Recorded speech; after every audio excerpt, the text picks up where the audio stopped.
Aspirants, welcome to CRM IAS. स्वागत है आप सभी का हमारी इस करंट अफेयर्स की सीरीज़ में। And I am really very sorry, आपका 2 दिन का गैप हो गया है। मेरी तबीयत बिल्कुल ठीक नहीं थी। देखो, आज हम डिस्कस करेंगे 20 एंड 21 सितंबर के करंट अफेयर्स को। आप चिंता मत करना, जितने भी टॉपिक्स रह गए हैं उसको हम धीरे धीरे करके कवर कर लेंगे। टॉपिक्स देखते हैं पहले। तो फर्स्ट कहता है डिफरेंट एस्पेक्ट्स ऑफ एसएमडीए। हमने देखा था 19 सितंबर के लेक्चर में, जो हमारा लास्ट लेक्चर था, कि सऊदी अरेबिया ने क्या किया है। सऊदी अरेबिया एंड पाकिस्तान ने आपस में डिफेंस पैक्ट साइन कर लिया है। हमने डिस्कस किया गया था उस टाइम पे कि वेस्ट एशिया, अगर देखा जाए ओवरऑल वेस्ट एशिया का इंडिया से कैसा रिश्ता है, उसमें जो डेवलपमेंट्स हो रहे हैं उसका भारत पर क्या असर पड़ रहा है। ठीक है, देखो आज हम डिस्कस करेंगे कि जो एसएमडीए पैक्ट है, स्ट्रैटेजिक म्यूचुअल डिफेंस एग्रीमेंट जो है, इसके प्रिंसिपल्स क्या हैं, कंपोनेंट्स क्या हैं, और इस एग्रीमेंट से यूएस की पॉलिसीज़ को कैसे हम देख सकते हैं। ठीक है, एंड देखो अगेन जो नेक्स्ट एग्जाम होने वाला है यूपीएससी का मेंस 26 जो होगा, उसके लिए वेस्ट एशिया यानी middle east and Indo Pacific, ये दोनों रीजन्स बहुत इंपॉर्टेंट है। आपको क्या करना है, इसमें कितने माउंटेन्स हैं, पहाड़ पठार, जो भी नदियाँ वगैरह हैं, उसकी जानकारी होनी चाहिए।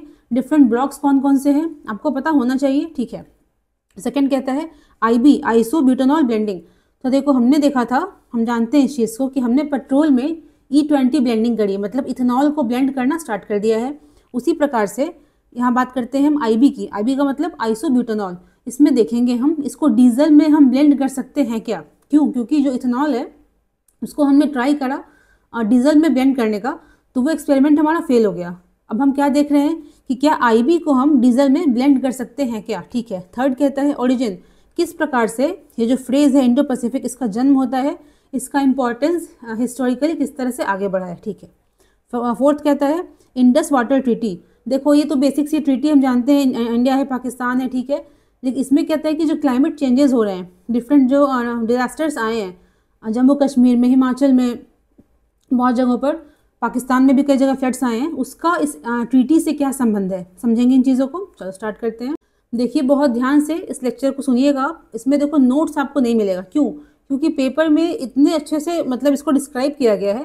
एंड अगेन मेरी तबीयत अभी भी ठीक हुई नहीं पूरी तरह से, तो दिक्कत हो रही है थोड़ी सी। तो आप बस सुनो, आप डिस्कशन को सुनो, अच्छे से देखो, एंड आपको जो पीडीएफ मिलेगी, आपको लगता है कुछ लिखने वाली चीज़ है, आप उसको नोट कर लो। ठीक है, चलो यहाँ देखते हैं। देखो क्या कहता है यहाँ पर कि significance of Saudi Pakistan pact.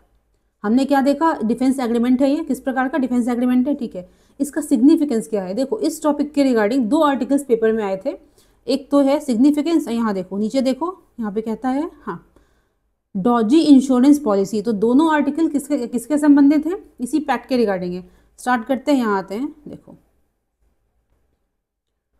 आप फोकस करना इस पैराग्राफ पर, यहाँ पे ध्यान देना आप। चलो हाँ, कहता है ये क्या है, म्यूचुअल डिफेंस पैक्ट है, मतलब दोनों का फायदा यहाँ पर हो रहा है, म्यूचुअल डिफेंस पैक्ट। ठीक है, इसमें देखो एक की वर्ड यहाँ पे कहता है हमारे एग्जाम के लिए, फॉर्मलाइजेशन। क्या कहता है, देखो formalises decades of informal military cooperation.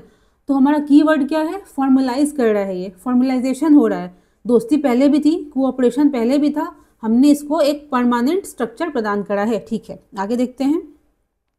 Second देखो कहता है शिफ्टिंग रीजनल ऑर्डर। ये क्या दर्शाता है, अगर वेस्ट एशिया की बात करें, मिडिल ईस्ट की बात करें, तो वहाँ का जो इंटरनल रीजनल ऑर्डर है, जो अलायंसेज हैं, फ्रेंडशिप, दुश्मनी जो भी है, वो चीज़ें बदल रही हैं, ये दर्शाता है। अब यहाँ आ जाओ, यहाँ आते हैं। देखो यहाँ, हाँ यहाँ फोकस करना। क्या कहता है, एक सेंटेंस दिया गया है, any aggression against either country shall be considered as aggression against both. ये किस में बोला गया है, उस एग्रीमेंट में कहा गया है कि अगर आपके देश पे कोई हमला करता है या हमारे देश पे करता है, तो क्या करेंगे, हम दोनों मिल के उसका मुकाबला करेंगे। इसका देखो एक फ्रेज है, अगेन दूसरा कीवर्ड कहता है कलेक्टिव डिफेंस मैकेनिज्म। इस तरह के जो वादे होते हैं, जो एग्रीमेंट्स होते हैं, उसको हम कहते हैं कलेक्टिव डिफेंस मैकेनिज्म। ठीक है, तो एसएमडीए क्या है, एक म्यूचुअल डिफेंस एग्रीमेंट का पैक्ट है, जहाँ पे कलेक्टिव डिफेंस मैकेनिज्म को अप्लाई किया जा रहा है। ठीक है, आगे देखते हैं।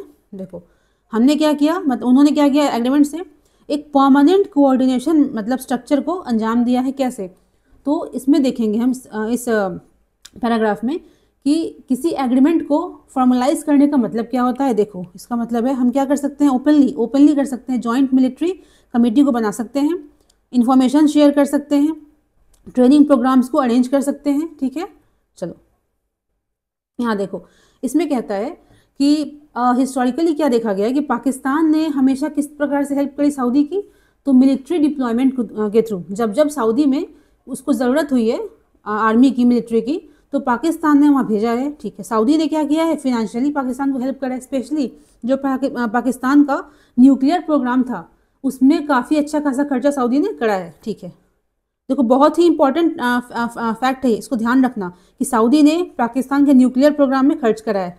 आगे समझेंगे काफ़ी इंपॉर्टेंट क्यों है ये, यहाँ देखते हैं, इधर आ जाओ। ये इसको स्टार मार्क करो, ये कोर है। इस पूरे आर्टिकल का कोर यहाँ पे कहता है कि Saudi Arabia is no longer satisfied with existing security ties. उसके टाइज किससे हैं, यूएस से, हम जानते हैं यूएस से हैं, कुछ एग्रीमेंट वगैरह होगा। तो उसमें कहता है कि सऊदी अब उससे संतुष्ट नहीं है। ठीक है, क्यों, हम देखेंगे आगे। तो कहता है उससे फ़ायदा क्या हो रहा है, तो Pakistan, Saudi is letting Pakistan to play a larger role in Persian Gulf. देखो पर्शियन गल्फ बार बार न्यूज़ में आता है, तो आपको क्या करना है, आपको करना है कि पर्शियन गल्फ जो क्षेत्र है उसके चारों ओर कंट्रीज़ कौन कौन सी बॉर्डर करती हैं आपको जानकारी होनी चाहिए। एक और चीज़ है कि पर्शियन गल्फ में क्या कोई नदी गिरती है, क्या किसी नदी का माउथ पर्शियन गल्फ में है क्या, इसको देख लेना आप। ठीक है, तो देखो हमने क्या बताया अभी कि पाकिस्तान को सऊदी पैसों से हेल्प करता है। ठीक है, लेकिन ये हमारा कंसर्न नहीं है। इंडिया की बात करी जाए, हमारा कंसर्न ये नहीं है। क्यों, क्योंकि पाकिस्तान में तो पैसा यूएस भी खर्च कर रहा है, इन्वेस्ट कर रहा है, चाइना भी इन्वेस्ट कर रहा है, तो सऊदी भी करेगा, कोई दिक्कत नहीं। बट दिक्कत क्या है, इससे पाकिस्तान का पर्शियन गल्फ वाले एरिया में उसका लेवल थोड़ा बढ़ जाएगा, उसका रोल इंक्रीज कर जाएगा। कैसे, तो उसका इन्फ्लुएंस बढ़ेगा। इन्फ्लुएंस बढ़ने का मतलब क्या होता है कि वहाँ पे जो इवेंट्स होंगे, कुछ डिसीजंस लिए जाएंगे, उसमें पाकिस्तान के पर्सनल इंटरेस्ट को भी उसमें अनदेखा नहीं किया जाएगा, उसको भी उसमें सम्मिलित करा जाएगा। ठीक है, पाकिस्तान का एक से होगा, एक उसका कहना, एक उसका एक रोल होगा। ठीक है, चलो यहाँ आते हैं। अब देखो कहता है टाइमिंग, इस एग्रीमेंट की टाइमिंग इतनी इंपॉर्टेंट क्यों है, क्योंकि आप देखोगे हमने डिस्कस भी करा था कि दोहा पे, जो कतर का दोहा है, वहाँ पर इजराइल ने अटैक किया, बॉम्बिंग करी थी। उसके जस्ट आई थिंक 7 या 8 डेज़ के बाद में ये एग्रीमेंट सामने आती है। इसका मतलब क्या है कि एग्रीमेंट मतलब डिस्कशन पहले से चल रही होंगी, बट तुरंत में उस हमले के 7 दिन के भीतर भीतर क्या होता है, इस एग्रीमेंट को साइन किया जाता है। तो इनडायरेक्टली क्या बताता है कि इजराइल ने, चूंकि देखो कतर क्या है, यहाँ पे देखते हैं हम, यहाँ देखो ध्यान दो इस पैराग्राफ पे, कतर क्या है, यूएस का एक मिलिट्री एलाई है।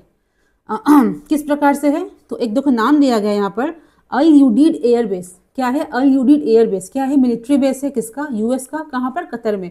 तो यूएस का वेस्ट एशिया में सबसे बड़ा मिलिट्री बेस कहाँ पर है, कतर के अंदर है। क्या नाम है उसका, अल यूडीड एयर बेस। किस प्रकार का बेस है, एयर बेस। ठीक है, तो सोचो इतना बड़ा दोस्त है, मिलिट्री एलाई है यूएस का, तब भी कतर पर इजराइल आता है, बॉम्बिंग करता है, चला जाता है बिना किसी कॉन्सिक्वेंसेस का। ये एक अलार्मिंग बेल है कि नहीं डिफरेंट गल्फ कंट्रीज़ के लिए। देखो मिलिट्री बेस का मतलब क्या है, ये बात इतनी इंपॉर्टेंट क्यों है। देखो अगर कोई कंट्री, सपोज करो कंट्री ए है, दिख रहा है ना, हाँ, एंड कंट्री बी है, दो कंट्रीज एग्जाम्पल समझते हैं। तो कंट्री ए का उद्देश्य क्या है कि कंट्री बी में एक मिलिट्री बेस ये स्थापित करे, उसने कर लिया, तो क्या फ़ायदा होगा।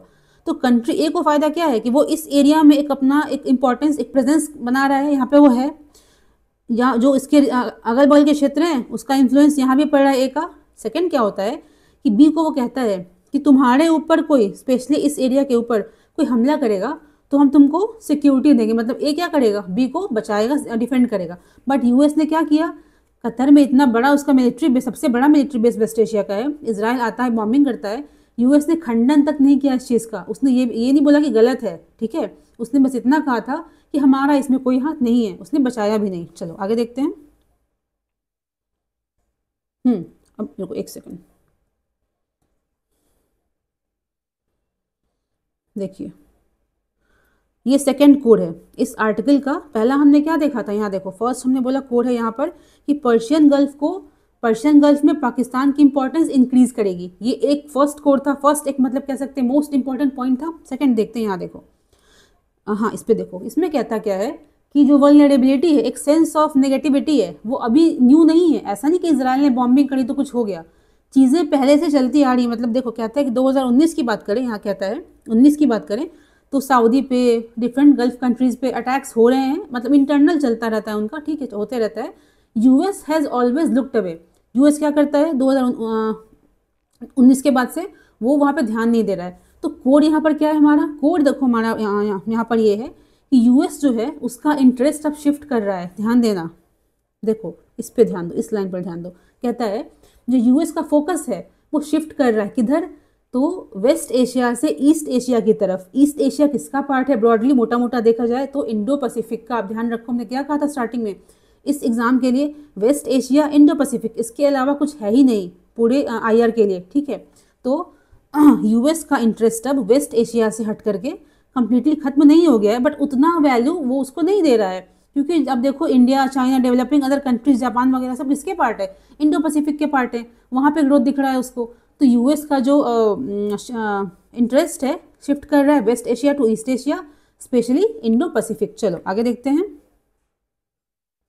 यहाँ देखो, अगर अब हम बात करते हैं सऊदी की, हमने देखा ओवरऑल, अब हम सऊदी की बात करते हैं। यहाँ देखना, यहाँ से देखो,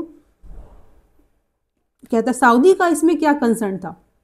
अटैक तो कतर पर हुआ है ना, दोहा पर किया उसने। सऊदी का इसमें देखो क्या उसका मन में चल रहा था, तो दो कंसर्न्स उसके हैं। पहला है गाजा वॉर, दूसरा है हाउथीज। हाउथीज देखते हैं आगे हम। हाउथीज एक रेबेल ग्रुप है जो यमन से बिलोंग करते हैं वो लोग, और धीरे धीरे पहले छोटे से ग्रुप थे, धीरे धीरे क्या हुआ है उन्होंने एक्सपैंड कर लिया है, और आई थिंक आधे यमन पर उनका कब्जा है, ठीक है। वो उस पर इन्फ्लुएंस करते हैं, रूल करते हैं।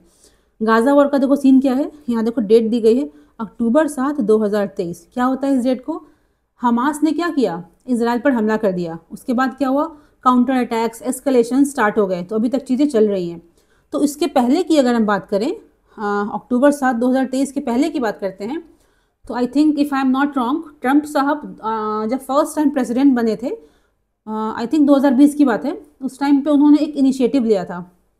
मतलब उनका था कि अब्राहम अकॉर्ड्स के थ्रू क्या हो जाए, एक डिप्लोमेटिक इस्टेब्लिशमेंट क्रिएट हो, किसके बीच में, इजराइल एंड गल्फ कंट्रीज़ के बीच में। इसका मतलब क्या समझेंगे हम, दोस्ती नहीं करवा रहे थे वो, उनका था कि इजराइल में डिफरेंट गल्फ कंट्रीज़ की एटलीस्ट एम्बेसीज खुल जाएं, एम्बेसडर्स हो, मतलब एक नॉर्मल एक ऑफिशियल डिप्लोमेसी की शुरुआत हो जाए। इसका एक और पहलू क्या है कि इजराइल को गल्फ कंट्रीज़ जो हैं एक इम्पॉर्टेंट कंट्री के रूप में देखें, ठीक है। देखो तो इस एक्टिविटी के बाद क्या होता है, 7 अक्टूबर के बाद क्या होता है कि चीज़ें तो एस्केलेट कर गई, इसराइल ने बहुत ज़्यादा अटैक करना स्टार्ट कर दिया। देख रहे हो न्यूज़ में आते रहता है, ये हुआ वो हुआ। इससे क्या हुआ, इससे जो हमारा मुद्दा था कि इसराइल गल्फ कंट्रीज़ को एक डिप्लोमेटिक चेन में बांधना, वो मुद्दा भटक गया वहाँ से, वो डिरेल कर जाता है। यहाँ देखो, ठीक है, हम यहाँ पे रुकते हैं। इसके आगे इसका जो आगे की जो स्टोरी है वो इधर देखेंगे नेक्स्ट पैरा में, ठीक है। अब देखो हाउथीज के बारे में देख लेते हैं थोड़ा सा। हाउथीज के बारे में क्या है, Houthis in Yemen have also steadily expanded, वो धीरे धीरे बढ़ ही रहा है।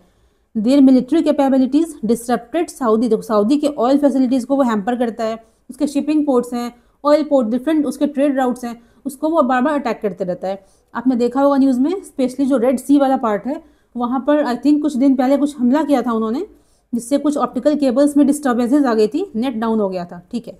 तो यहाँ पर कॉम्प्लिकेशंस देखो कहाँ जाते हैं, यहाँ ध्यान देना कि यूएस, इजराइल, सऊदी, आपने क्या देखा, सऊदी इजराइल को पसंद तो नहीं करता है, बट यूएस, इजराइल, सऊदी क्या है, इन तीनों को प्रॉब्लम किससे है, हाउथीज से है। हाउथीज से तीनों को प्रॉब्लम है, वो सब चाहते हैं इनको कंटेन किया जाए, ठीक ना।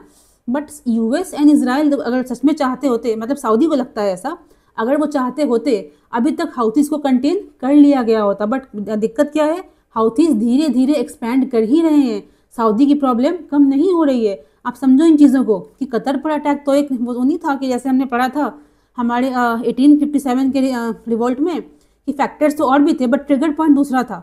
इसी प्रकार से ट्रिगर पॉइंट यहाँ पर क्या था, कतर पर इजराइल का हमला। बट स्टार्टिंग से क्या हो रहा है, चीज़ें बिल्डअप हो रही हैं। सऊदी को लगा कि हमारे इंस्टॉलेशन पर हमला तो अभी भी हो रहा है, हाउथीज अभी तक कंटेन नहीं हो पाए हैं, तो सऊदी को लगा कि US is no more interested in West Asia. इसको ये बात समझ आ गई। आगे देखते हैं, यहाँ देखो, देखिए एक लाइन दी गई है, मतलब सिंपल सी बात है कि पाकिस्तान को क्या, पाकिस्तान को एक मतलब मौका मिला, वो मुस्लिम मेजॉरिटी देश भी है। और देखो एक और समानता है, पाकिस्तान एंड सऊदी क्या है, दोनों I think Sunni majority country है। एक समानता होती है, एक अंडरस्टैंडिंग बढ़ती है इससे। चलो आगे देखते हैं।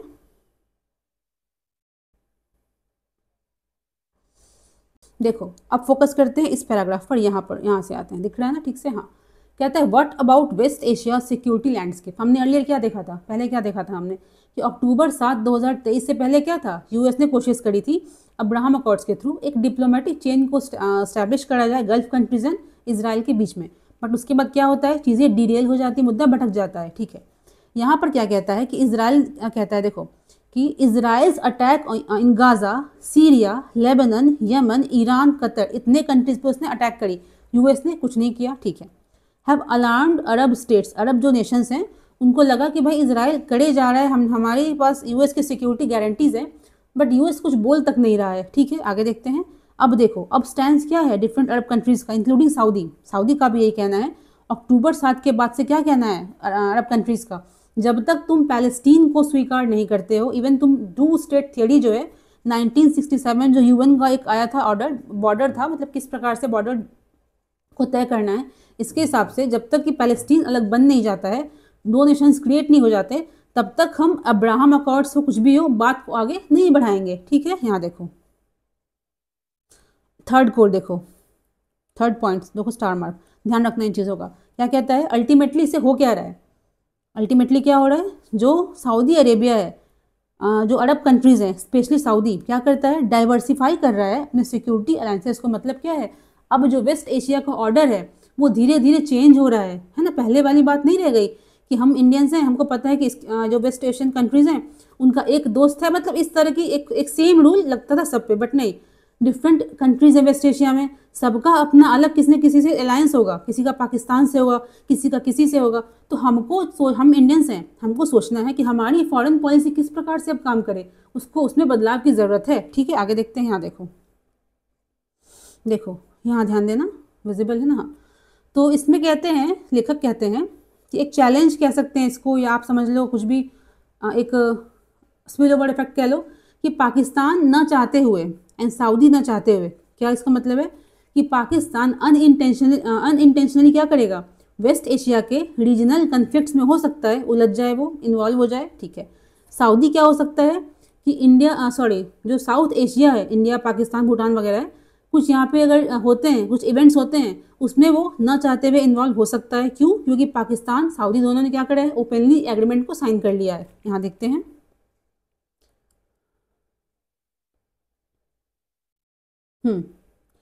Pakistan could be dragged into Saudi Arabia's regional rivalries with Iran or conflict in Yemen. Saudi क्या कर सकता है, could entangle in South Asian instability, particularly if India Pakistan flare up. कहता है देखो दिक्कत क्या है कि सऊदी क्या है, हम जानते हैं, हमने लास्ट में डिस्कस करा था कि इंडिया का 5th largest I think trading partner है, अगर गलत नहीं है तो देख लीजिएगा आप। एंड इंडिया जो है सऊदी का 2nd लार्जेस्ट ट्रेड पार्टनर है, तो ट्रेड भी तो बहुत इंपॉर्टेंट बड़ी बात होती है ना। तो अगर इंडिया पाकिस्तान में कुछ इवेंट्स होते हैं, कुछ कन्फ्लिक्ट होते हैं, सऊदी क्या करेगा उस टाइम पे, सोचने वाली बात है ये। ठीक है,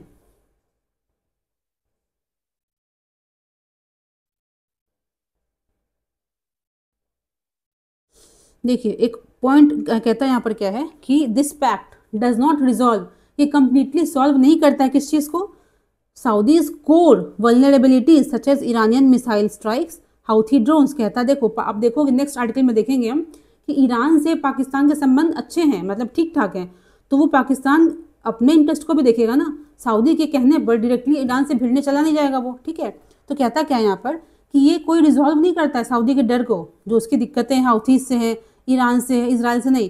तो पाकिस्तान का वाला पैक्ट क्या कर रहा है एक्चुअली, वो कर रहा है एक हेज दे रहा है, एक उसको ऑप्शन दे रहा है, किस प्रकार से कि अमेरिका जहाँ तुम्हारा हेल्प नहीं कर पा रहा है, एक ऑप्शन तो कम से कम रहेगा हमारे पास कि हम कुछ फ्यूचर में ऐसा होता है तो कुछ कार्रवाई कर सकें। ठीक है, यहाँ देखते हैं।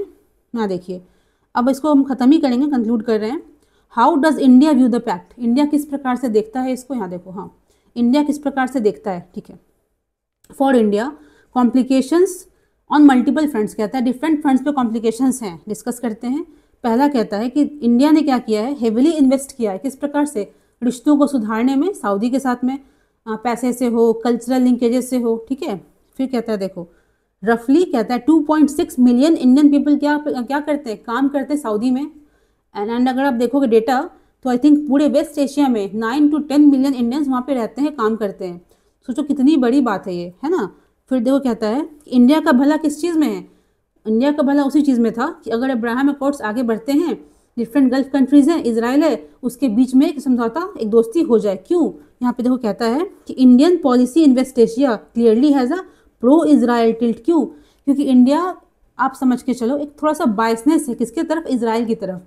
क्योंकि इंडिया को इसराइल हेल्प करता है, टेक्नोलॉजी वाइज हो गया, काफ़ी हमसे आगे, डेवलप कंट्री मान सकते हो आप डिफेंस के मामले में।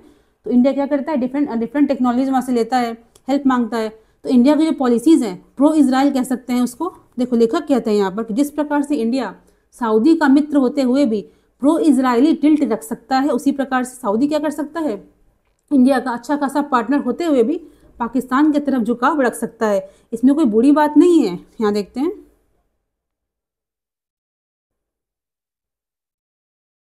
यहाँ देखते हैं। अब देखो तो क्वेश्चन क्या खड़ा होता है, हमने पहले भी देखा था कि अगर if Pakistan successfully positions itself as credible security provider to Gulf, अगर पाकिस्तान क्या करता है? गल्फ कंट्रीज में एक क्रेडिबल, एक साख वाला सिक्योरिटी गिवर बन जाता है गल्फ कंट्रीज में, तो इंडिया का जो इन्फ्लुएंस धीरे धीरे इंक्रीज किया है उस एरिया में, वो धीरे सबसे नीचे आ जाएगा, वो कम हो जाएगा, जो हमारे लिए अच्छी बात नहीं है। ठीक है, देखो कहता है at the same time New Delhi must reckon with broader structural shift, US dominance in West Asia is no longer assured, regional powers are recalibrating Indian. तो देखो इसमें कहता है दो चीज़ें। पहला हमने क्या देखा कि पाकिस्तान अगर अपना इन्फ्लुएंस इंक्रीज कर लेता है, ऑब्वियसली इंडिया के लिए अच्छी चीज़ नहीं है। सेकंड कहता है यूएस का क्या देखा हमने, उसका इंटरेस्ट शिफ्ट कर रहा है, इंटरेस्ट भी शिफ्ट कर रहा है, एंड डोमिनेंस भी पहले वाला नहीं रह गया वेस्ट एशिया में। ठीक है, तो चीज़ें चेंज हो रही हैं, तो हमें अपने फॉरेन पॉलिसी में फिर से देखने की ज़रूरत है कि हमें क्या करना चाहिए। अल्टीमेटली कहते हैं लेखक कि फोकस हमको कहाँ करना चाहिए, हमें इन चीज़ों में उलझना नहीं है। हमें क्या करना है, देखो बस इतना इंश्योर करना है जो हमारी एनर्जी इंपोर्ट्स है, ऑयल है, गैस है, वो हमें मिलती रहे। सेकंड कहता है प्रोटेक्टिंग इट्स डायस्पोरा, जो इंडिया का डायस्पोरा रहता है, वहाँ पर लोग रहते हैं, उनको कोई दिक्कत ना हो, उन तक कोई गलत प्रभाव ना पहुँचे। थर्ड कहता है प्रिवेंटिंग एक्सट्रीमिस्ट स्पिलओवर्स, कहता क्या है कि कुछ घटनाएं वहाँ होती हैं, वहाँ भारतीय भी रहते हैं, तो उस मतलब वहाँ की जो घटनाएं हैं उसका असर हमारे देश में ना पड़े। तो हमको फोकस अभी इसी पे करना है। धीरे धीरे जब चीज़ें सामने आएंगी कि कैसे कैसे किससे कौन दोस्त हो रहा है, कौन दुश्मन बन रहा है, अपनी फॉरेन पॉलिसीज़ को हम धीरे धीरे रीस्ट्रक्चर करेंगे। ठीक है, अब नेक्स्ट आर्टिकल देखते हैं। देखिए इसका नाम क्या है, टॉपिक तो वही है सऊदी पाकिस्तान पैक्ट, बट इसका नाम क्या कहता है? Doge insurance policy. ये देखो आप क्या कर सकते हो, मेंस में ना डिफरेंट जो आर्टिकल्स आते हैं पेपर में, उनकी जो हेडिंग होती है आप उसको फ्रेज के रूप में यूज़ कर सकते हो अपने आंसर में। ठीक है, तो डॉजी इंश्योरेंस पॉलिसी का मतलब क्या है? इसका मतलब बीमा करवाना नहीं, इसका मतलब क्या है कि सऊदी पाकिस्तान पैक्ट जो साइन किया गया है, क्या वो भविष्य में एक दूसरे को इंश्योर करता है? इसका मतलब क्या है, अगर पाकिस्तान में उसकी जो अर्थव्यवस्था है वो धीरे धीरे क्रम्बल कर रही है, तो फ्यूचर में क्या पाकिस्तान को टूटने से फाइनेंशियली सऊदी उसको बचा सकता है क्या? ठीक है, सऊदी के संदर्भ में देखें तो वहाँ पर जो अटैक्स हो रहे हैं या होते हैं, तो इन फ्यूचर पाकिस्तान उसको सेव कर सकता है क्या? एक डॉजी इंश्योरेंस पॉलिसी है, क्योंकि यहाँ पे सिक्योरिटी कुछ नहीं है, गारंटी कुछ नहीं है, हमने जस्ट एक एग्रीमेंट को साइन करा है, डॉजी है ये। ठीक है, यहाँ देखो अब स्टार्ट करते हैं। हाँ ध्यान दीजिएगा, यहाँ पर क्या कहता है? स्ट्रैटेजिक म्यूचुअल डिफेंस एग्रीमेंट, इसका ऑफिशियल नाम है। देखा था हमने कब साइन करा गया है, 17 सितंबर 25 को। बहुत अच्छी बात है। देखो इसमें डिस्कस करेंगे हम कि पाकिस्तान एंड सऊदी जो है उसमें कुछ समानताएं हैं, कुछ असमानताएं हैं, है ना। तो स्पेशल कह सकते हैं मेजर कॉमनैलिटी क्या है? सुन्नी मेजॉरिटी कंट्री, दोनों क्या है? सुन्नी मेजॉरिटी कंट्रीज हैं। ओके, उनके पास डिफरेंसेस भी हैं, हम देखते हैं डिफरेंसेस जानना क्यों ज़रूरी है। तो देखो आप यहाँ पर जब देखोगे, यहाँ फोकस करो, दिख रहा है ना, यहाँ पे जब देखोगे आप, इसमें कहता है कि जो दोस्ती इनकी है वो 1951 से स्टार्ट होती है। अच्छी बात है, ठीक है। पीक पर कब जाती है? 79-89 में। ठीक है, बट 1990 की बात करते हैं, इसमें एक डाउन देखने को मिलता है, एक कम देखने को मिलता है। क्यों, समझते हैं। इसके लिए डिफरेंसेस जानना जरूरी है। देखो फर्स्ट कहता है कि 79-89 की बात करें तो इतना nearly 20,000 strong Paki army military contingent was deployed in Saudi to protect holy harams al Saudi. मतलब कुछ देखो, सऊदी में कुछ इंटरनल दिक्कत चल रही थी, उन्होंने बुलाया पाकिस्तान से पीपल को, वहाँ पे आर्मी गई हेल्प करने, यही बात है। यहाँ देखते हैं वाइल सऊदी लीडरशिप। देखो यहाँ पे कहता क्या है कि दिक्कत फिर क्या हो गई 1990 में, इन कंटिजेंट को वापस क्यों बुला लिया पाकिस्तान ने? फर्स्ट दिक्कत क्या थी कि जो आर्मी गई थी पाक से सऊदी में हेल्प करने के लिए, उनको था कि हमें रिस्पेक्ट दी जाए, फुल रिस्पेक्ट दी जाए। बट क्या था, सऊदी इसको लगता था कि हमने इनको हायर किया है, एक हायर्ड लेबर है, पेड लेबर है, ठीक है। फिर सेकंड पॉइंट कहता है कि सऊदी के जो लीडर्स थे उन्होंने बोला आप अपनी आर्मी को लेके हमारे हेल्प करने आए हो, बहुत अच्छी बात है, बट एक आपको काम करना पड़ेगा कि आपको जो शिया मुस्लिम्स यहाँ पर आप लेके आए हो, आप उनको वापस ले जाओ। मतलब कि आप पाकिस्तानी आर्मी में, आप मेरे कंट्री में हेल्प करने आए हो, आप सिर्फ सुन्नी मुस्लिम्स को लेकर के हेल्प करने आओ। कुछ पॉइंट्स ऐसे थे जहाँ पे कि चीज़ें खराब हो जाती हैं, फिर सऊदी से पाकिस्तान को वापस जाना पड़ता है, ठीक है। यहाँ देखते हैं एग्जाम्पल देता क्या है कि 1990 के बाद से कई बार ऐसा हुआ है कि सऊदी ने बुलाया पाक को हेल्प के लिए, बट वो नहीं गया है ना। यहाँ देखते हैं, ये देखो, ये बहुत इंपॉर्टेंट पॉइंट है। हमने क्या देखा था ऊपर कि पाकिस्तान का इन्फ्लुएंस इंक्रीज कर सकता है वेस्ट एशिया के अंदर, पर्शियन गल्फ के अंदर, ठीक है। यहाँ लेखक कहते हैं कि यूएस जो है ना, एग्रीमेंट तो अभी साइन करी गई है, बट यूएस को ऐसा लगता है बहुत स्टार्टिंग से कि पाकिस्तान इज अ की टू वेस्ट एशिया। आप समझो इन चीज़ों को, यूएस को लगता है ऐसा कि पाकिस्तान इज अ की टू वेस्ट एशिया, वहाँ पे बैलेंस स्थापित करने के लिए वेस्ट एशिया में पाकिस्तान एक इम्पॉर्टेंट फैक्टर हो सकता है। क्यों? क्योंकि देखो हम देखेंगे पाकिस्तान का क्या है, एक अच्छा टर्म्स है ईरान के साथ में, ठीक है, सऊदी का दोस्त वो है ही। एंड देखो यूएस का देखा हमने कि उसका इंटरेस्ट शिफ्ट कर रहा है ईस्ट एशिया की तरफ, तो ऐसा यूएस कर सकता है स्ट्रैटेजिकली, डिप्लोमेटिकली, कि पाकिस्तान को एज अ प्रॉक्सी वो खड़ा कर दे वेस्ट एशिया में, ताकि एक वहाँ बैलेंस भी बना रहे और यूएस का एक इनडायरेक्ट काइंड ऑफ इन्फ्लुएंस बरकरार है, ख़त्म ना हो जाए। तो यहाँ पर क्या है, यूएस को लगता है पाकिस्तान एक इंपॉर्टेंट फैक्टर हो सकता है वेस्ट एशिया में बैलेंस को बनाने के लिए, जिससे कि पाकिस्तान को यूएस का सपोर्ट मिल सकता है ना, तो उसके फिगर को इंक्रीज करने में और भी मजबूती आ सकती है। यहाँ देखते हैं, देखिए एक टर्म दिया गया गल्फ कोऑपरेशन काउंसिल, जीसीसी। हाँ, जीसीसी। आपको क्या करना है अपने कॉपी में, जहाँ लिखते हो आप अगर लिखते हो तो, कि आपको लिखना है इस चीज़ को कि एक देखा हमने पर्शियन गल्फ क्या होता है, ठीक है, एक जीसीसी है, आपको डिफ्रेंशिएट करना है दोनों में, ठीक है। क्या सभी कंट्रीज जो पर्शियन गल्फ की बॉर्डरिंग कंट्रीज हैं वो सभी जीसीसी की मेंबर हैं क्या?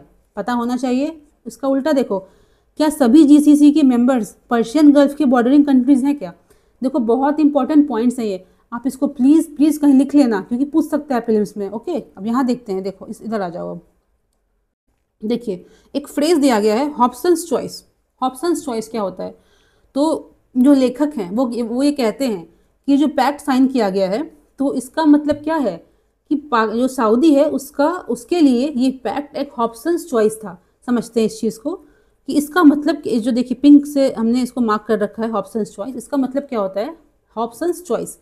इसमें हमको ऐसा लगता है, हमें लगता है ऐसा कि हमारे पास कई ऑप्शंस अवेलेबल हैं जिसमें से हम कुछ चूज़ कर सकते हैं, ऐसा हमें लगता है। बट एक्चुअल सिनेरियो क्या होता है, ऑप्शंस अवेलेबल हो या ना हो, हमारे पास एक ही ऐसा पॉसिबिलिटी होती है, एक ही पॉसिबिलिटी होती है जिसको हम चुन सकते हैं। मतलब क्या है, ऑप्शंस हो सकते हैं बहुत सारे हों या ऑप्शंस ना हो, हमें ऐसा लग रहा हो, बट जो एक्चुअली क्या होता है, हमारे पास सिर्फ एक ही विकल्प होता है कि हमको यही करना है, हमारे लिए यही सही है।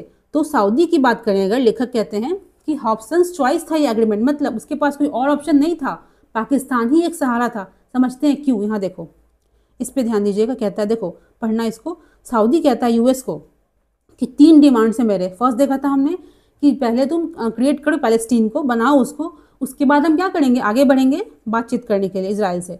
सेकंड कहता है कि हमें तुम क्या करो, हमें तुम क्या करो, एक बाइंडिंग एग्रीमेंट दो साइन करके, मतलब यूएस एंड सऊदी के बीच में एक बाइंडिंग एग्रीमेंट हो कि हम पे कोई अटैक करता है तो तुम मेरे को हेल्प करोगे बाइंडिंगली, ठीक है। थर्ड कहता है कि तुम्हारे पास, यूएस के पास जो न्यूक्लियर वेपन्स वगैरह हैं उनका एक्सेस तुम सऊदी को दे दो। तो यहाँ पर क्या होता है, यूएस कहता है कि नहीं, पहले तुम इजराइल को स्वीकार करो तब ऐसा कुछ करेंगे, तो मुद्दा फंस जाता है यहाँ पर। अब यहाँ देखते हैं,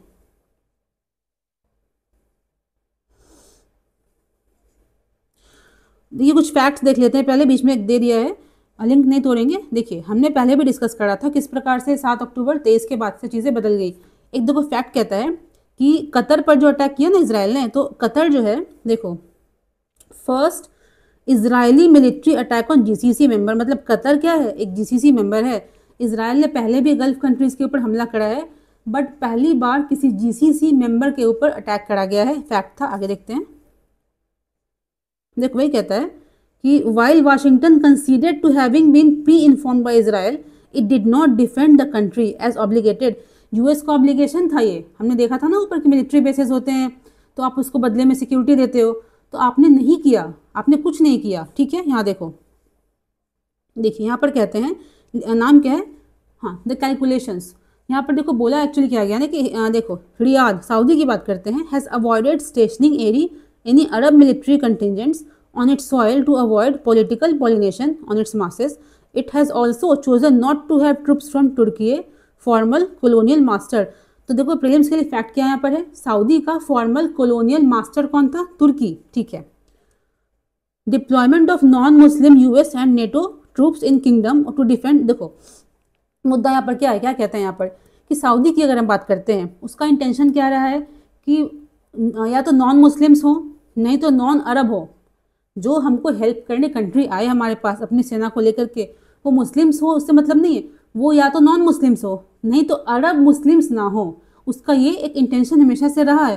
तो ऑप्शन तो लिमिटेड हो गए आपके पास ना, आप क्या कह रहे हो कि ये नहीं हो वो नहीं हो, आप इतने सारे कंडीशंस लगा रहे हो, ऑप्शंस आपके यहाँ पे लिमिट हो जाते हैं। देखो कहता है यहाँ पर क्या है कि 4 पॉइंट्स, 4 यहाँ पे पॉइंट्स को मेंशन करना ज़रूरी है। क्या कहता है, फर्स्ट कहता है कि kingdom has got along reasonably well without foreign forces on it's soil since 1991। आपको यहाँ पे प्रीलिम्स के लिए इंपॉर्टेंट फैक्ट है कि 1991 के बाद से एक प्रोमिनेंट फॉरेन फोर्सेज सऊदी में नहीं है, खुद से वो मैनेज चीज़ों को कर ले रहा है, ठीक है, उसके पास पैसा है, मंगा लेता है। नंबर 2 देखते हैं। हमने देखो आपको बताया था फर्स्ट आर्टिकल में कि ध्यान देना इस बात पे कि सऊदी ने पाकिस्तान के न्यूक्लियर प्रोग्राम में काफ़ी अच्छा खासा इन्वेस्टमेंट कर रखा है, आपने ध्यान दिया होगा। अब देखो इसको यहाँ हम जोड़ के देखते हैं। कहता है कि अभी पाकिस्तान क्या है, न्यूक्लियर वेपन कंट्री है, उसके पास है न्यूक्लियर हथियार है उसके पास, ठीक है। सऊदी ने क्या मांगा था यूएस से कि तुम्हारे पास जो न्यूक्लियर वेपन्स हैं उसका एक्सेस तुम मेरे को दे दो, यूएस ने मना कर दिया। अब देखते हैं यहाँ पर, चूंकि सऊदी ने पाकिस्तान को हेल्प करी थी इन वेपन्स को डेवलप करने में, चूंकि यूएस ने सऊदी को मना कर दिया, सऊदी क्या करेगा, पाकिस्तान को कहता है, बोल सकता है कि तुम्हारे पास जो वेपन्स हैं उसका एक्सेस तुम मेरे को दो, पाकिस्तान दे भी सकता है, ठीक है। थर्ड कहता है कि Pakistan strategic tie up with China. तो अब हम जानते हैं पाकिस्तान एक फ्रेंड है चाइना का, तो इनडायरेक्टली चाइना भी इन्वॉल्व हो सकता है वेस्ट एशिया के मुद्दों में। इंडिया के लिए क्या हो जाएगा, और भी खराब बात है ये, पाकिस्तान तो इन्वॉल्व हो ही रहा है, चाइना भी क्या कर सकता है, अपने आप को इन्वॉल्व कर सकता है पाकिस्तान के थ्रू, किस बारे में, वेस्ट एशिया में, पर्शियन गल्फ में अपने इन्फ्लुएंस को इंक्रीज करने में। इंडिया के लिए क्या है, सही चीज़ नहीं है। थर्ड देखते हैं क्या कहता है यहाँ पर, a transfer of Pakistani nuclear weapons to Saudi under SMDA is possible, it would be highly improbable. क्या कहता है, देखो हाँ, गिवन इजरायली रेडलाइंस। देखो यहाँ पर क्या कह रहा है, मतलब लेखक कहते हैं कि चांसेस तो देखो होते हैं ना कोई चीज़ के, ज़रूरी नहीं कि एग्रीमेंट में जो कहा गया वही हो। यहाँ पे कहता है कि SMDA साइन जो करा गया है उसमें हो सकता है कि वेपन्स पाकिस्तान सऊदी को दे दे, बट चूंकि इजराइल एक भी एक फैक्टर है, काफ़ी अच्छी कंट्री है, काफ़ी डेवलप कंट्री है वेपन्स के मामले में, तो एक खौफ समझ लो, उसका खौफ है, हो सकता है कि ऐसा करे, बट जब तक इजराइल अपनी पोजीशन पे कायम है तब तक पाकिस्तान ये हिमाकत नहीं करेगा कि वो सऊदी को ओपनली वेपन्स को सप्लाई कर दे, ठीक है। यहाँ आते हैं, देखो अब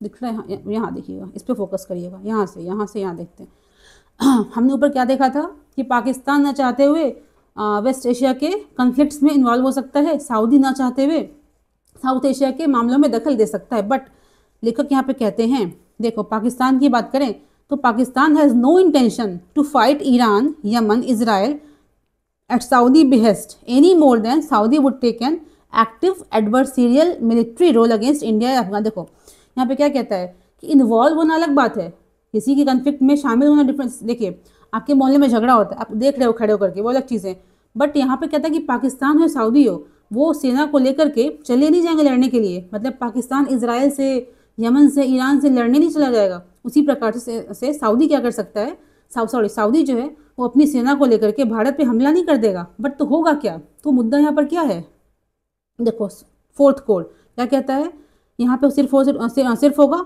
एक्सप्लॉयटेशन किसका, सऊदी की इनसिक्योरिटी का। क्यों, क्योंकि देखो इन्वेस्टमेंट की जहाँ तक बात है तो पाकिस्तान में यूएस भी इन्वेस्ट कर रहा है, चाइना भी कर रहा है, अदर कंट्रीज़ कर रही हैं, तो पाकिस्तान उतना नीडी नहीं है यहाँ पर, उसको उतना भी ज़रूरत नहीं है। बट सऊदी के पास हमने देखा ऑप्शंस ही नहीं है, उसको ऑप्शंस नहीं है। वो कहता है कि नॉन मुस्लिम्स सॉरी अरब मुस्लिम्स ना हो, सुन्नी मुस्लिम्स हो, ये हो वो हो, ठीक है, उसको न्यूक्लियर एक्सेस भी चाहिए। तो पाकिस्तान क्या है, एक तरह से देखा जाए उसकी मजबूरी है इस एग्रीमेंट को साइन करना, तो पाकिस्तान इसको एक्सप्लॉइट कर सकता है। किस प्रकार से, फर्स्ट देखते हैं, यहाँ देखो ध्यान दीजिएगा, इसमें कहता क्या है, फर्स्ट देखते हैं कि हम जानते हैं सऊदी का रिश्ता अच्छा है भारत से, तो पाकिस्तान सऊदी को मैनिपुलेट कर सकता है कि तुम्हारा जो इतना बढ़िया रिलेशंस भारत से है उसको तुम टर्न डाउन करो, ट्यून डाउन करो, लोअर एंड पे लाओ, ठीक है। सेकंड क्या हो सकता है, सबसे जो खतरनाक चीज़ हो सकती है वो है US Saudi plus Pakistan, US plus Saudi plus Pakistan, इनका अगर एक अलायंस क्रिएट हो जाता है, ठीक है, एक अलायंस बन जाता है, कुछ वैसा हो जाता है, तो इंडिया के लिए ये बहुत ही घातक सिद्ध हो सकता है, ठीक है। लेखक यहाँ पे कहते हैं, यहाँ देखो एक इसमें मतलब लेखक कहते हैं प्लस पॉइंट क्या हो सकता है, यहाँ देखो दिया गया है कि ये तो नेगेटिव चीज़ें हैं, बट हम जानते हैं पाकिस्तान का ईरान से टर्म्स अच्छा है एंड इसराइल का क्या है, टर्म्स अच्छा नहीं है, ठीक है। तो एक फ़ायदा कहता है कि पाकिस्तान चूँकि ईरान से उसके टर्म्स अच्छे हैं, बट यहाँ पर देखो इस एग्रीमेंट के चक्कर में देखो सऊदी, यहाँ पे एक सेकंड रुक जाओ, कंफ्यूज नहीं होना है,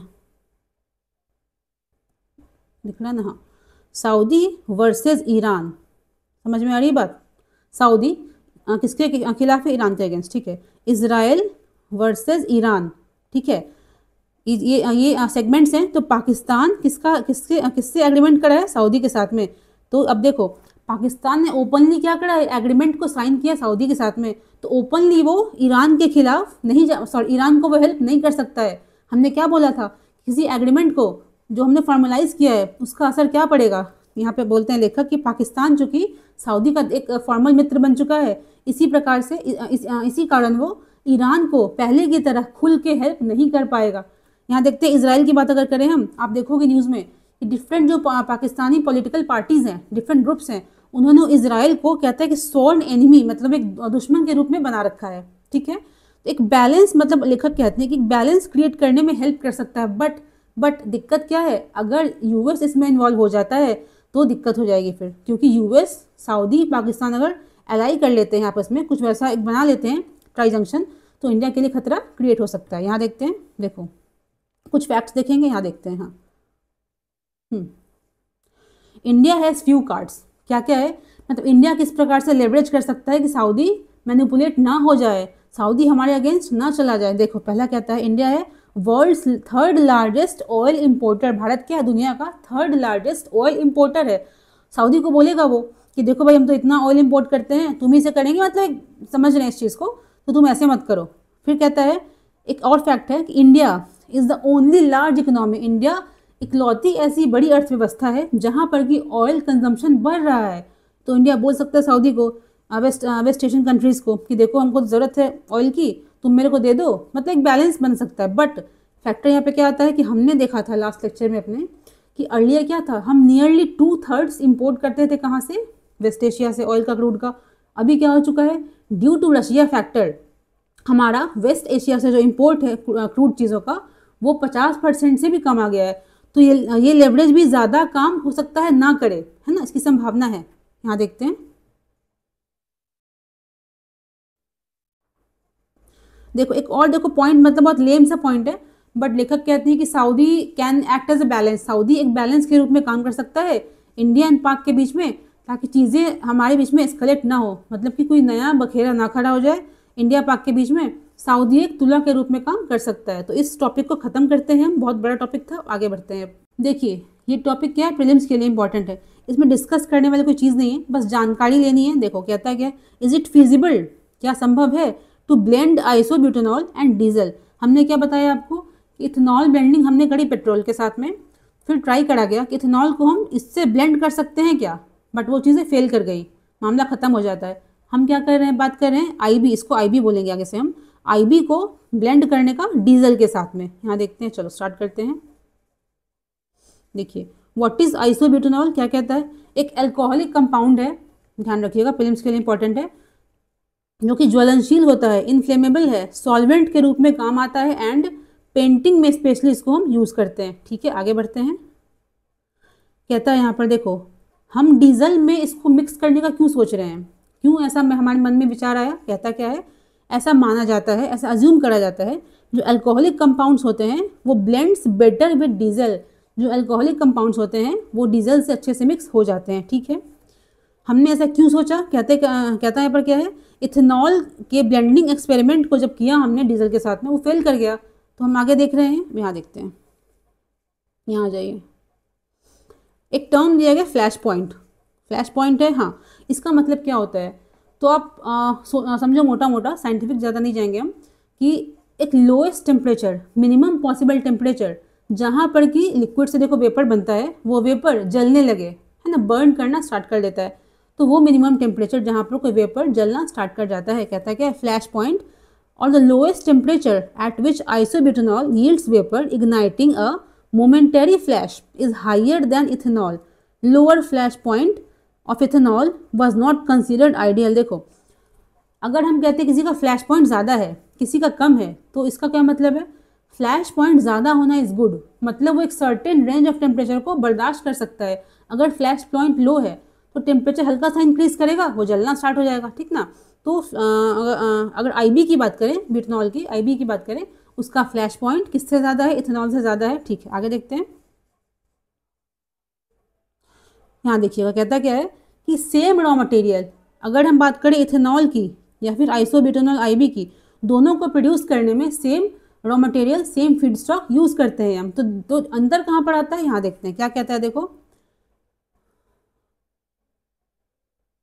यहाँ देखिएगा, इस पर फोकस, हाँ। IB can be produced from same feedstock required to produce ethanol such as sugarcane syrup, molasses, grains। देखो, हमने कई बार डिस्कस किया है अबाउट दिस बायोफ्यूल्स कि स्पेशली बात करें इथेनॉल की, तो हम शुगर को फर्मेंट करते हैं, एक प्रोसेस होता है फर्मेंटेशन, तो फर्मेंटेशन से क्या बनता है, इथेनॉल। बट दिक्कत यहाँ पर क्या आती है, अगर हम बात करते हैं IB की, तो दिक्कत क्या, अंतर क्या है, देखो, तो अगर जो इथेनॉल है नेचुरल फर्मेंटेशन प्रोसेस से बन जाता है, बट अगर हम बात करें आईबी की, उसके लिए स्पेशली इंजीनियर्ड माइक्रोब्स को लाना पड़ता है। मतलब क्या, नेचुरल फर्मेंटेशन करेंगे अगर हम, तो क्या बनेगा इथेनॉल, अगर जेनेटिकली इंजीनियर्ड माइक्रोब्स को लेके आएंगे, स्पेशली किस चीज़ के लिए, आईबी को प्रोड्यूस करने के लिए। ठीक है, यहाँ देखते हैं।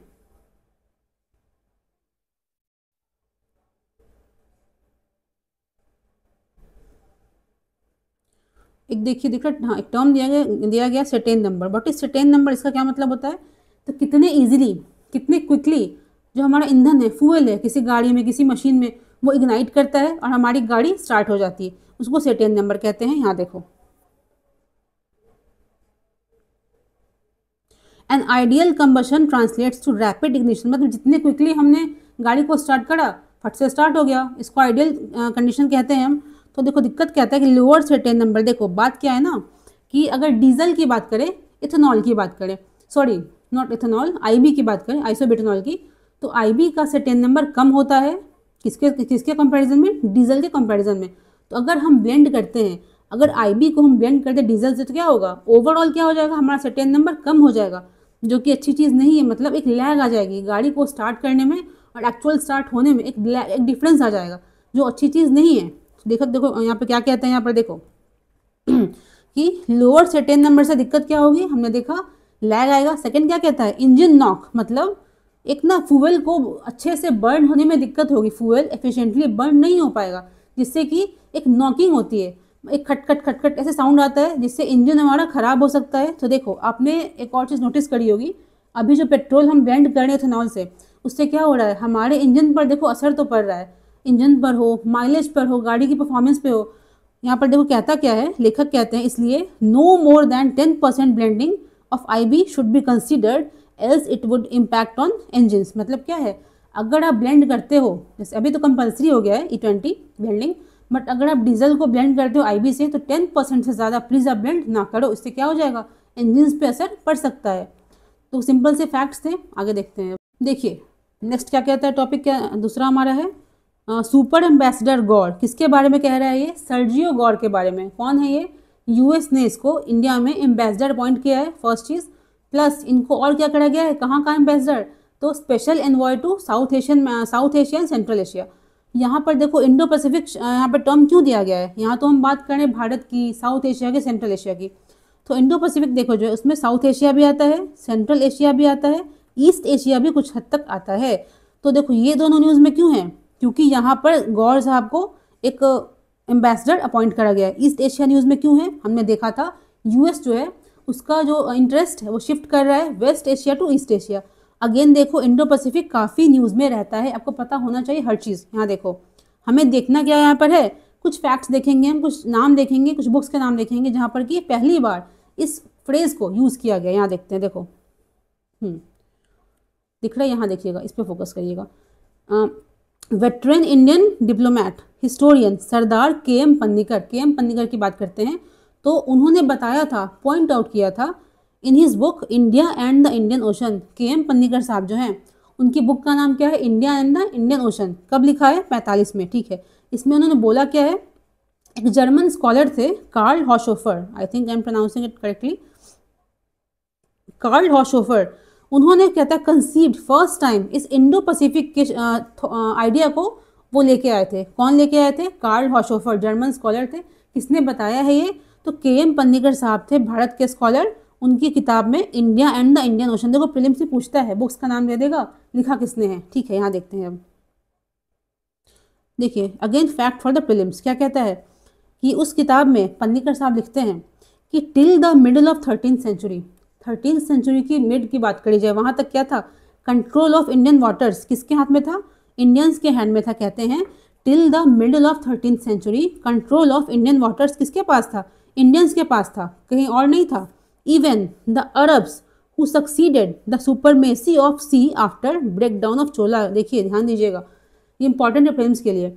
इसमें फर्स्ट फैक्ट क्या देखा हमने कि 13th सेंचुरी के मिड तक क्या था, कंट्रोल किसके पास था, वाटर्स का, इंडिया के पास था, ठीक है। सेकंड क्या देखेंगे हम कि जब चोला का ब्रेक डाउन होता है तो नेवी की बात करें, समुद्र के में शक्ति की बात करें तो उनको सक्सीड कौन करता है, अरब्स करते हैं, ठीक है, ध्यान दीजिएगा, अरब्स करते हैं। तो even the Arabs who succeeded supremacy of sea after Cholas, Arabs were only commercial navigators, वो मतलब एक मोनोपोली क्रिएट नहीं कर रहे थे, कोई थ्रेट नहीं थे, बस वो नेविगेटर्स थे, उनका वहाँ पे वर्चस्व था, बस इतनी सी बात थी। यहाँ देखते हैं, देखो एक टर्म दिया गया है, monsoon countries like India, Ceylon, China. Monsoon countries like India, Ceylon, China, मतलब अगर 1920s की तुम बात करोगे, वहाँ देखोगे ऐसा कहा जाता था कि इंडिया, श्रीलंका, चाइना क्या है, एक यूनिट के रूप में काम करते हैं। चलो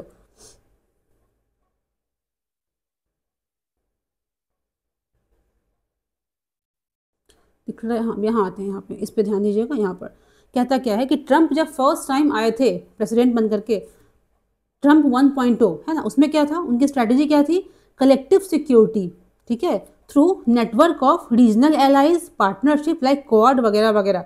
तो जब फर्स्ट टाइम वो आए थे मार्केट में, वो क्या कर रहे थे, वो एग्रीमेंट्स कर रहे हैं, डिफरेंट संस्थाओं को बना रहे हैं। बट अब क्या है, अब कहता है 2.0 में क्या कहता है, कोअर्शन, टैरिफ्स, इससे क्या है, कंट्रीज खुश नहीं है। मतलब देखो यहाँ पर हम इसको समझते हैं इस तरह से इंडिया के संदर्भ में कि स्टार्टिंग में क्या था, इंडिया को लगा था ऐसा कि यूएस हमको हेल्प करेगा किस चीज़ में, चाइना के इन्फ्लुएंस को काउंटर करने में। बट अब क्या है, अब देख रहे होगे आप, सेकेंड टाइम जब ट्रम्प साहब आए हैं तो उनका मोटिव क्लियर है कि चाइना को तो डाउन करना ही है, बट किस किस कॉस्ट पे, तो हम किसी दूसरे कंट्री को भी उभरने नहीं देंगे, है ना, इन्फ्लुएंस तो हमारा ही होगा। मतलब क्या है, इंडिया को लगा था ऐसा कि हम यूएस की मदद से अपना इन्फ्लुएंस इंक्रीज कर सकते हैं, बट नहीं, यहाँ पर क्या है कि चाइना को काउंटर करना is different thing. But US क्या करना चाहता है, देखा था हमने अर्लियर, अपना पूरा का पूरा फोकस वो शिफ्ट कर चुका है इंडो पैसिफिक की तरफ, है ना, किसी दूसरे कंट्री को वो इस तरह पावर में आने नहीं देगा।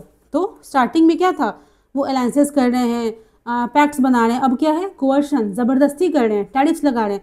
इससे हुआ क्या है, देखो अल्टीमेटली कि इंडिया भी देखो, अदर कंट्रीज़ भी हैं, वो चाइना से मतलब मजबूरी में कह लो, दोस्ती में कह लो, एक सॉफ्ट कॉर्नर क्रिएट हो रहा है ना।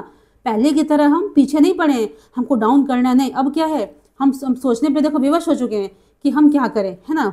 चाइना के प्रति कहता है, यहाँ देखो, चाइना के प्रति ये फेवर में चीज़ जा सकती है, इंटायरली नहीं बट कुछ हद तक फेवर में जा सकती है। क्यों, क्योंकि यूएस के जो रवैया है, ये ज़बरदस्ती करने वाला, टैरिफ लगा रहा है वो। आपने देखा होगा लास्ट न्यूज़ में आया था कि H1B वीज़ाज़ वगैरह का प्राइस बढ़ा दिया गया है। तो दिक्कत तो इससे हो रही है। तो हमें अपने फॉरेन पॉलिसीज़ पे फिर से विचार करने की ज़रूरत है कि हम चाइना को किस हद तक काउंटर करें, है ना, किस हद तक हम यूएस पे डिपेंडेंट रहें। तो बेसिकली इतना ही था, आगे देखते हैं। देखो लास्ट टॉपिक हमारा आज का है, कहता है डॉक्यूमेंट पास्ट इट्स टाइम, ठीक है। इसमें देखो बेसिकली डिस्कस करने वाला कुछ है नहीं, इसमें बस फैक्ट्स बताए गए हैं किस प्रकार से ट्रीटी काफ़ी ओल्ड हो चुकी है। इसमें वर्ल्ड बैंक इन्वॉल्व था, कौन से रिवर्स इंडिया के रिगार्डिंग यूज़ के लिए हैं, कौन सी पाकिस्तान के यूज़ के लिए हैं। तो इसको देखो मेरे को बोलने में दिक्कत हो रही है, हम इसको डिस्कस कल करेंगे, आप तब तक देख लेना इसको खुद से, PDF मिलेगी आपको। काफ़ी तकलीफ हो रही बोलने में, हम कल डिस्कस करते हैं, ठीक है। तो अब तब तक के लिए उतना ही, थैंक यू।